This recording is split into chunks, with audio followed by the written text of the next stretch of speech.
Yeah, and I mean, think about it. We've seen in a lot of different cases inconsistencies in the testimonies of many of the main players. John Andrews, of course, said, "Well, I didn't clean my car the day after Swenson disappears." Then he says, "Well, maybe I did.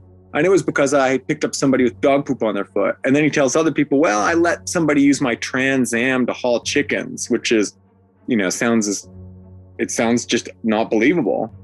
To me, some of Claire Andrews' own testimony is also not very believable, as we've highlighted.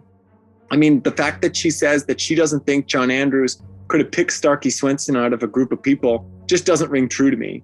I mean, the fact that we know that John Andrews had seen Claire and Starkey at one of their rendezvous in Oshkosh and confronted her about it. The fact that he knew where Starkey Swenson lives and pointed that out to Suzanne Eggert while saying that he wanted to kill him, I mean, doesn't make a lot of sense to me.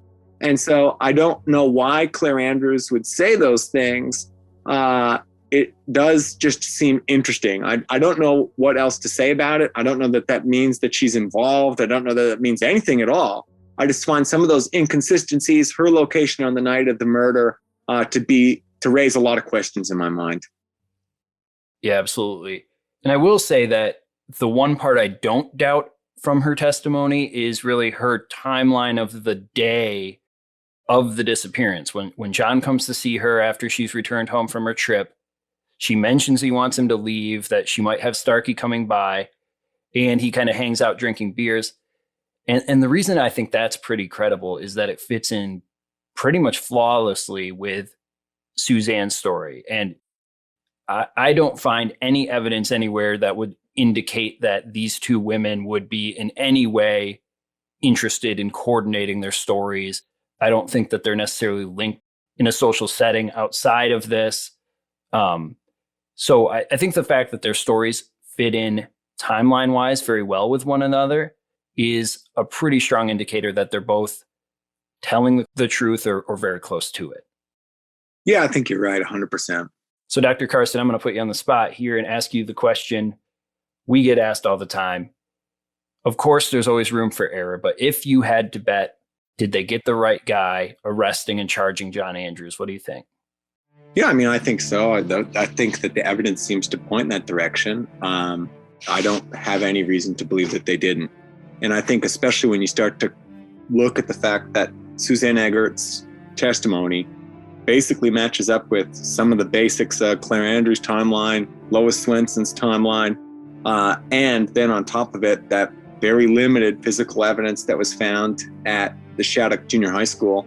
To me, it makes a lot of sense. And I think even going farther than that, the fact that we see John Andrews in Omro later that night, which is just kind of a weird place to go after drinking beers all day in Neenah, that matches up with what Gene has to tell us. And so in a lot of ways, I think that the story is really starting to come together. Yeah, and that's a point, we talk about it in the past few episodes, but I think it's a point that bears repeating again.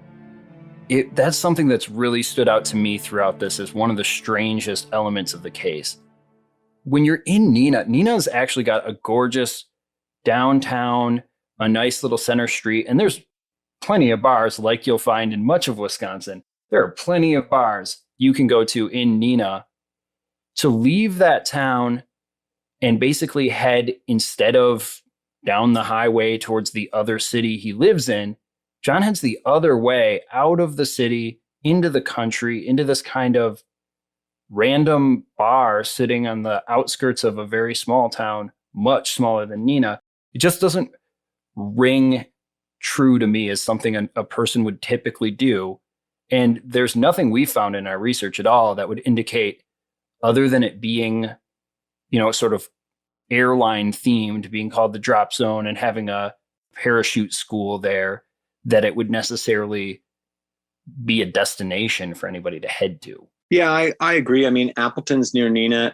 Appleton is a big city. I mean, for this part of Wisconsin, a fairly big city, has plenty of bars. Like you said, believe me, as a Wisconsinite, you don't have to go far if you just want to get a draft beer. Like, you don't have to drive far. You can walk pretty much from any location in any city in Wisconsin to a nice, wonderful bar and get yourself a delicious, delicious draft beer with probably some cheese curds to go with it. To drive all the way to Omro after drinking all day does seem kind of weird. And I think it really backs up the stuff that Gene told us. And I think, is, like I said before, allowing us to put this all together.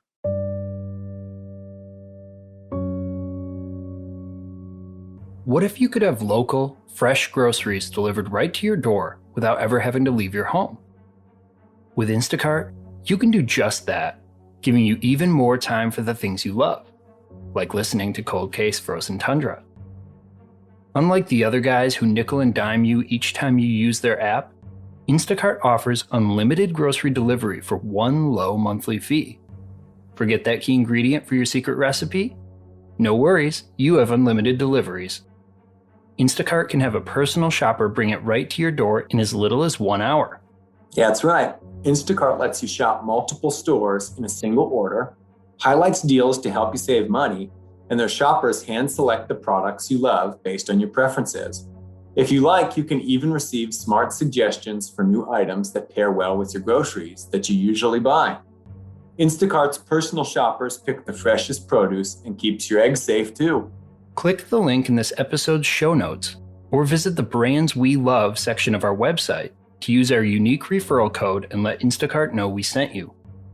Not only does it help support our show, but you, as a new Instacart user, will receive free delivery on your first order over $35. Instacart. Save yourself that trip to the market and spend more time doing the things that you love. You want to jump into some of the other questions received from people in the lead up to this episode? Yeah, let's take a look at them. All right.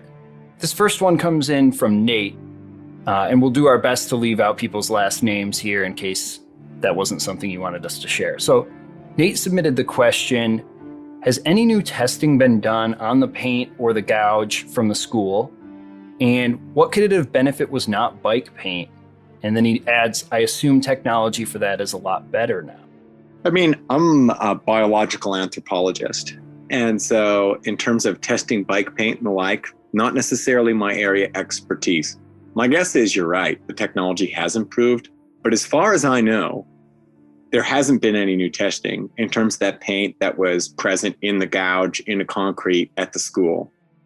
If it's not bike paint, I don't know. I mean, the analysis didn't say that it wasn't bike paint. It just wasn't a match for paint typically used on a bike. And so it's more inconclusive than like ruling a bike out. To me, there is an interesting possibility here. And Matt and I looked this up in terms of what the underside of these Pontiac Firebird Trans Ams look like. And they are often, the undercarriage is often painted red. And I don't know that that is what you've got in terms of this gouge, but it could be. I mean, why would you exclude potentially the fact that the car itself could have had paint rub off that was left in these gouges? I think that that is possible. And John Andrews himself talked about the fact that his car was damaged, according to him, while he was helping a couple of women change a tire on a car. And so I don't know. I mean, that's just me speculating 100%. But I think that that is possible in terms of answering your question, what could it be if it wasn't bike paint? But as far as I know, no new testing has been done on that in terms of the paint that was in the gouge at the school, although I think that it would potentially be interesting. Yeah.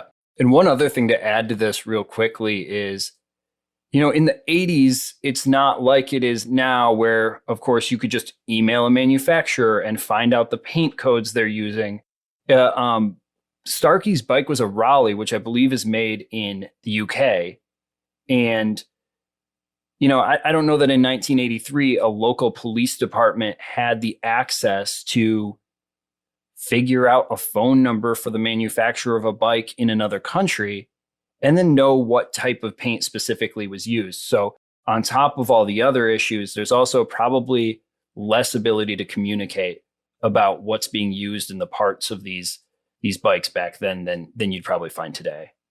Yeah, I mean, I think that it's tricky no matter what, especially if you go back to 1983. I think that, you know, trying to do that analysis and use that as the way to really, you know, put a stamp on the fact that John Andrews was there, that a bike had been dragged across the pavement, is really something that's hard to do.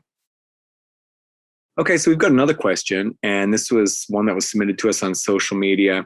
At ELH9871 says, how important is it that Suzanne might have been too far away to see John's face in the darkness, like we show in the YouTube video? Wouldn't she still know that it was him? Yeah, that's a great question. And I know we touched on this a little bit earlier, but I think in a court of law, it is somewhat important. When you talk about needing to prove beyond a reasonable doubt to a jury, you can say, yeah, this is an individual, John, who has a British accent. It's Neenah, Wisconsin. That's not particularly common. But if you can't say definitively, I saw that was him, and I know it was him, of course, the fact it's his girlfriend and she recognizes his voice would carry some weight. But it certainly adds to the case if you can say that you saw him leaning into his car and you saw his face. So the fact that maybe is difficult, tending towards not being able to hold up, might be important in court. I don't think that it's important from a practical person understanding whether or not she's telling the truth or whether or not this happened this way. I do think that in reality, a girlfriend would recognize the voice of the man she's in a relationship with, especially with a unique accent in a small town. And I don't see any reason to not believe that. Yeah, I mean, my take on it is I've got no doubt that if she heard John Andrews' voice, like you said, with his distinctive British accent, that she would have known it was him. Could she have been 100% certain that she saw John Andrews leaning into the trunk of his own car? I don't know. I mean, probably you can't be 100% certain at that distance. And thanks to some of the new information we've got, looking through across a football field, a track, and through fenced-in tennis courts, I mean, that's a pretty tall ask. The issue is she knows what his car is, Pontiac Firebird Trans Am. And if she sees a Pontiac Firebird Trans Am and somebody leaning in the trunk, it makes a lot of sense if you've already heard his voice that is your boyfriend, John Andrews. But could she know 100%? I don't think that she could. And like you said, Matt, is this really important? I think it raises questions. I think it maybe gives you a little bit of a doubt in terms of her testimony, but I don't know that it is super important in terms of changing the basic outline of what happened the night of Starkey Swenson's murder.